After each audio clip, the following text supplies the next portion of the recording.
Alright, tengo que hablar de esto. Wow.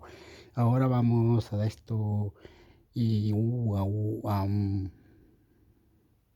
minuto de silencio de Dios, silencio, la muerte de Jesús, Dios.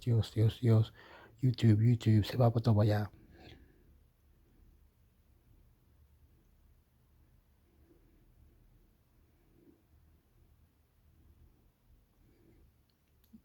Ok, yo soy Intimicecto, voy a hacer uno de esto, a ver cómo esto en aceptar.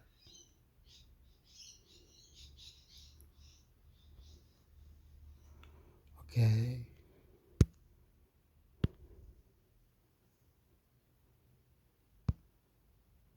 El País, el periódico global. Dos inocentes en un país de Quijotes. Ahmed Tommoui y Abderrazak Mounib fueron condenados por unas violaciones que nunca cometieron. Mounib murió en la cárcel. Tommoui está en libertad después de que el Supremo sentenciara su inocencia. Editorial. Prioridades de país. Las tentativas involucionistas en derechos ante el 23J exigen programas basados en la razón y no en apelaciones viscerales. La crisis rusa. Desde que comenzó la invasión, las tropas de Putin han avanzado muy poco, y por una razón muy simple: los rusos no quieren pelear, y tienen mucha razón. Ruinas de la naturaleza. Nunca en la historia hemos sido más conscientes de que el 95% de las especies que han existido están extintas. El retroceso que no queremos ver. El racismo es una lente que hace que valoremos las vidas de forma distinta, y esa presencia del diferente se interpreta demasiado a menudo como una amenaza a la pureza, la tribu, la nación. Viñeta. El roto. ¿Por qué Velázquez cuesta tan poco? La debilidad de las subastas, la pérdida de coleccionistas, los nuevos hábitos de vida, y una capacidad de especulación muy limitada desmoronan los precios de los maestros antiguos españoles frente a creadores vivos actuales. Remedios Sánchez. El primer jamón con nombre de mujer. La empresaria salmantina, criada en una familia productora de ibéricos, aliña y cura a su manera sus productos, que se encuentran en restaurantes como el Cuenco de Pepa, Cuenyas o Ultramarinos Quintín. Talento a bordo, un proyecto de Iberia. Los periodistas de escaparate seleccionan los mejores productos que puedes adquirir en Internet. Yo quiero decir, no, todo es diferente, todo tiene su game changer, todo tiene sus cuestiones, todo puede hacer, nadie como otro que sea más rico o de la política, un reportero, una persona de la noticia, un trabajador, un doctor profesional, ciencia.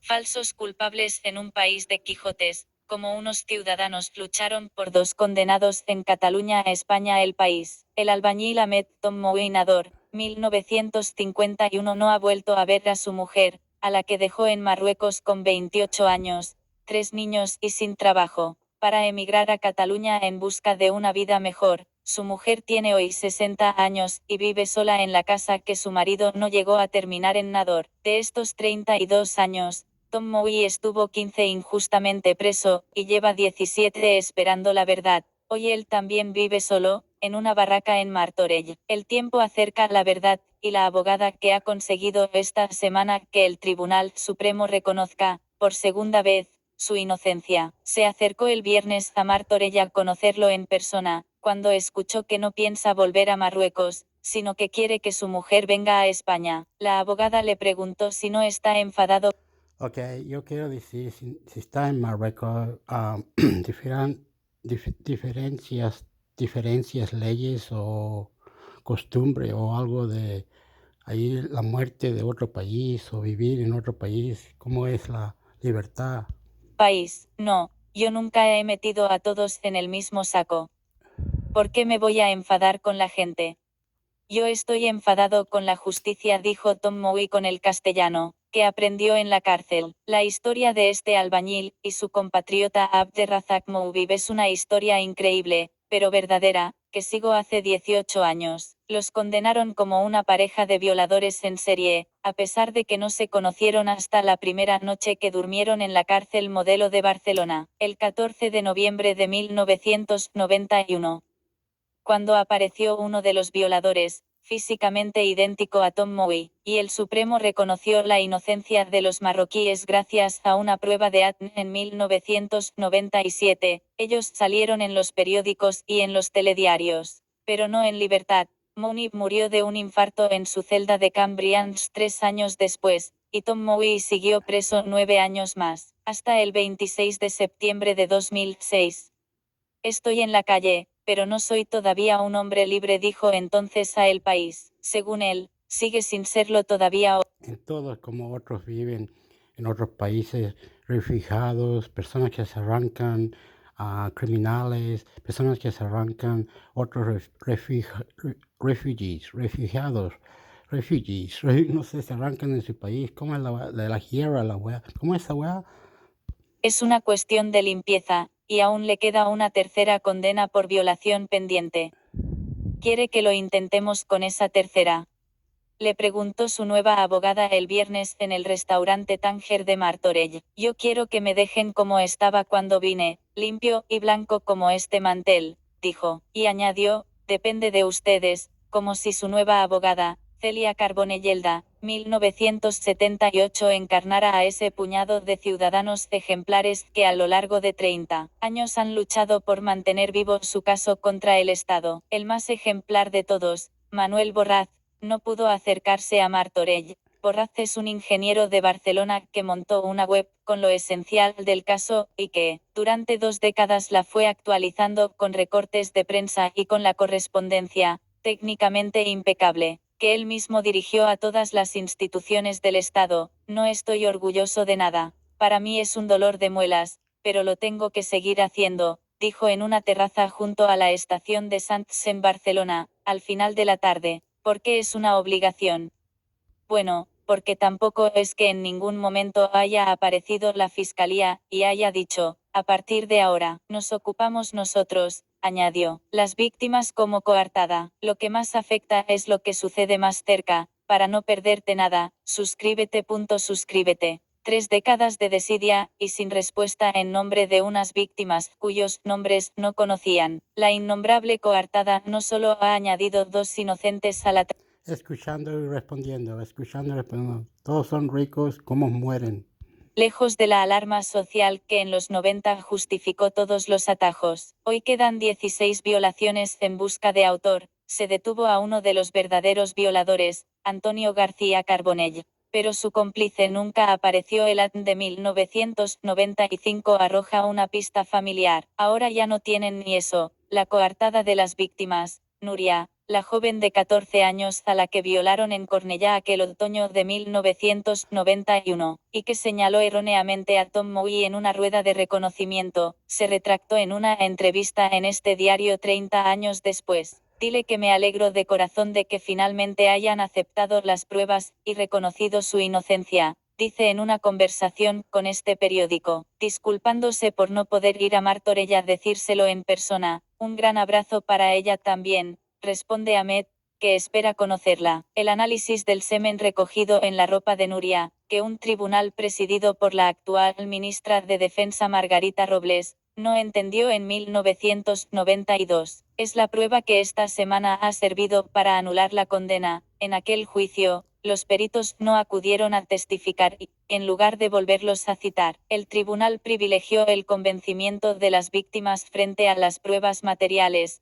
Ni siquiera entendieron que los informes incluían muestras de semen, y no solo de sangre. El señalamiento por parte de las víctimas fue, de hecho, la única prueba de cargo en todos los casos de 1991, a pesar de que todas las violaciones y asaltos tuvieron idéntico modus operandi. 2 hombres asaltaban a parejas y mujeres jóvenes en lugares apartados de Tarragona, Barcelona y Gerona. Los casos fueron juzgados por separado, en función de a quién señalaban las víctimas, a veces Tom Mowi, a veces Mounib, y en 2 ocasiones, a los 2 conjuntamente. Es la segunda vez que el Supremo reconoce la inocencia de Tom Mowi. En 1997, gracias a una investigación del primer Quijote de esta historia. El guardia civil Reyes Benítez, el alto tribunal ya reconoció que Tom Moe y Mounib habían sido condenados erróneamente por la violación cometida en Olesa de Montserrat, también en 1991. En aquel caso, la prueba de ANSI permitió identificar al menos a uno de los verdaderos violadores, Antonio García Carbonell, detenido en 1995, tras una serie de violaciones idéntica a la de 1991, y aun cuando sus nuevas víctimas volvían a señalar a los marroquíes. El ADN de esa segunda serie reveló que su cómplice, al menos el de 1995, era un familiar muy cercano, un familiar cuya identidad, Carbonell, casado, gitano, y padre de 11 hijos, nunca reveló. Las víctimas confundieron también la lengua que los violadores usaban entre ellos, era caló, no árabe. Para entonces, los marroquíes llevaban 4 años presos, como los habían juzgado en varias causas por separado. La ley impidió que aquella prueba tuviera consecuencias sobre las demás condenas. Mounib murió el 26 de abril de 2000. El violador y los Fuente Ovejunos. Un puñado de Quijotes, pero este caso también ha tenido sus Fuente Ovejunos. Cuando lo detuvieron en junio de 1995, García Carbonell se ofreció enseguida a identificar al moro que según él acababa de salir huyendo. A sus 60 años, Carbonell era una especie de predicador, un patriarca, un ciudadano de Sabadell, quienes decenas de vecinos, muchos de ellos evangélicos, como él, apoyaron con firmas y cartas al juez que lo encarceló, todos a una, como en Fuente Ovejuna, pero esta vez, para salvar al culpable. La violación está taxativamente prohibida entre los gitanos, y por tanto su comisión por Carbonell, de raza gitana, era psicológicamente inverosímil, alegó su abogado. Además, al contrario que a Tom Moe, a Carbonell ninguna víctima lo señaló. En 1995, algunas señalaron a otros sospechosos también magrebíes, por cierto, incluido a uno que tenía, como el violador, una verruga, al guardia civil que fotografió a Carbonell para la ficha policial, más que el eco de la verruga. Le impresionó la cara, a Reyes Benítez, la cara de Carbonell le recordó otra, la del albañil marroquí condenado 4 años antes. Tom Moe y Carbonell eran idénticos, dijo muchos años después, tras de la anulación de la sentencia de los... Estos hijos de puta, muy bueno en introducción que andan andando, haciendo todas estas maneras, como esto que viven, y eso son como, lo tratan a uno al otro y le dicen, tú estás arrestado, eso yo no entiendo, tú estás arrestado, eso yo no entiendo, ¿por qué arrestan personas que son inocentes? Se equivocaron o algo, es mi sentimiento, eso que yo estoy viendo, y es muy raro. Y los otros que están acusando, como sean las mujeres que viven ahí en España o viven de otros países y son prostitutas o drogas, o el gobierno no leyes, o qué pasa en España, esto, acusando a otros hombres que no son, mal arrestado. 1991. Carbonell fue condenado también por ese caso. El señor Antonio el Día de los Santos lleva flores a casi todos los gitanos difuntos, y en las bodas tira peladillas, y da la enhorabuena a los padres de la novia, había escrito uno de los fuentovejunos en una carta dirigida al juez de instrucción, pidiendo su excarcelación. ¿Por qué ahora? ¿Por qué entonces? Si ya en 1997 una prueba de ADN demostró la inocencia de los dos marroquíes, Tom Moe, el superviviente y el único condenado en el caso de Cornellá, no ha visto reconocida su inocencia en ese segundo caso hasta esta semana. Porque, citando el periodista Roberta Yacaro, aunque el tiempo acerque la verdad no se propaga en el vacío. La web de Borraz, que había montado con la ayuda de una ciudadana argentina, Eva Bobrou, y que el periodista Arcadi Espada citó a menudo en su blog y sus columnas de la primera década de los años 2000, sirvió sin duda de correa de transmisión. Una funcionaria, Tote Henares, tomó el relevo de Borraz en Madrid, y tocó muchas puertas de la administración y asociaciones, como Amnistía Internacional. La también periodista Soledad Gómez, a título personal, impulsó un pequeño movimiento ciudadano de apoyo, y con la ayuda de algún político, logró importantes reparaciones institucionales. como cuando en junio de 2008 el ex fiscal jefe de Cataluña, José María Mena, explicó en el Parlamento de Cataluña que nunca había oído que un preso renunciara, no ya a los beneficios penitenciarios, sino al indulto que él mismo, como fiscal, había solicitado para él. El indulto es para los culpables, repitió él esta semana, no quiero ni oír esa palabra. Pero la justicia tiene unos protocolos, y solo había dos vías para llevar la verdad a su molino: que la fiscalía asumiera su papel o que un abogado asumiera la defensa de los condenados sin pruebas. La fiscalía intervino con eficacia en el primer caso de Latn, cuando la Guardia Civil le sirvió en bandeja la cara de Carbonell. Pero desde entonces, el Ministerio Público siempre alegó que no era competente para lo que, sobre todo Borraz, proponía investigar. Y los abogados, los otros abogados, usted no confía mucho en los abogados, ¿verdad? Tanteó la abogada Celia Carbonell Tom Mowy el viernes. No, me engañaron mucho. Yo confiaba mucho en ellos, pero al final.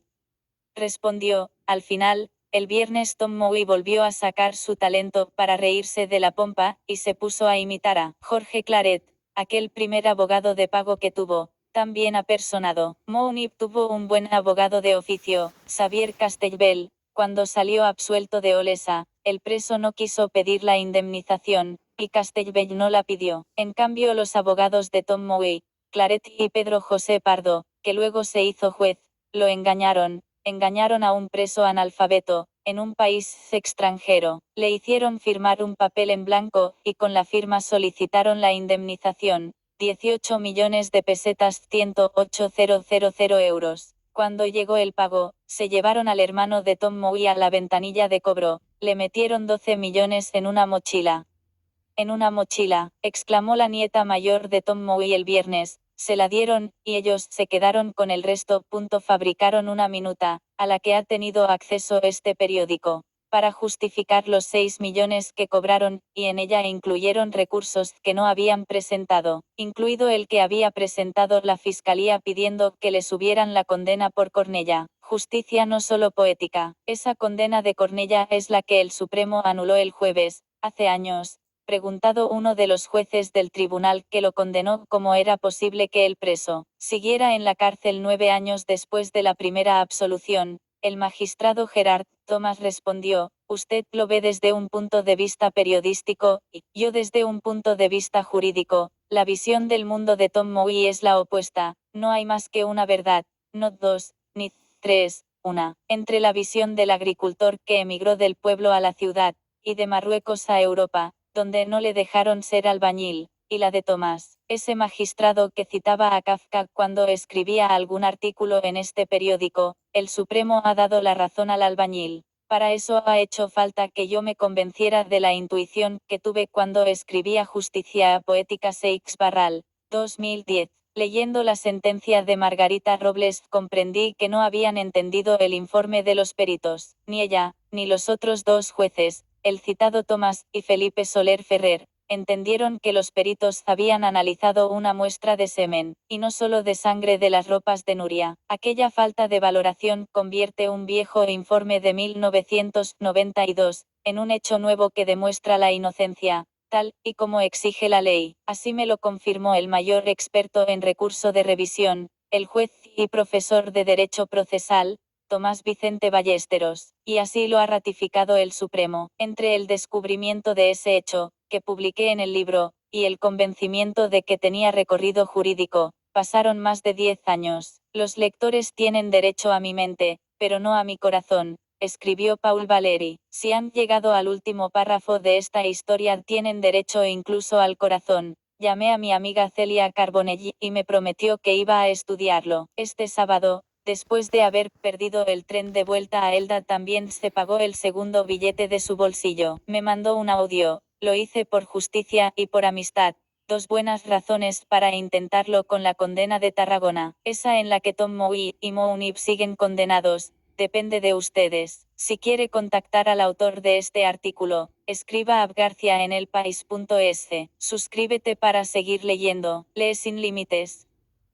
Qué historia más fuerte, oh, como esto, mira, hablan de esto que habla, mira, habla justicia no solo poética a esa condena de Cornella es la que el Supremo anuló el jueves. Hace años preguntados uno de los jueces del tribunal que lo condenó cómo era posible que el preso siguiera en la cárcel 9 años después de la primera absolución.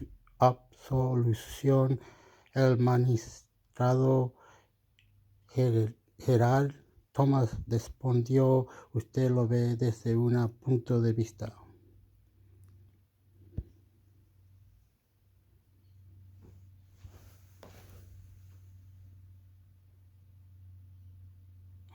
Viene mi amigo, tengo que cortar. Sorry. Tengo que cortar.